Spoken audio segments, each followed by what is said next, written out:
Africa Content TV.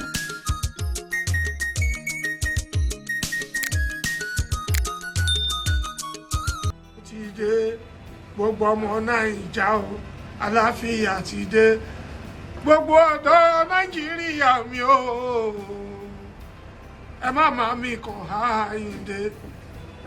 Asiwaju ṣèlérí àmúṣẹ, àlàáfíà ti dé o, ẹ̀mí ayọ̀ ẹ̀mí àjò.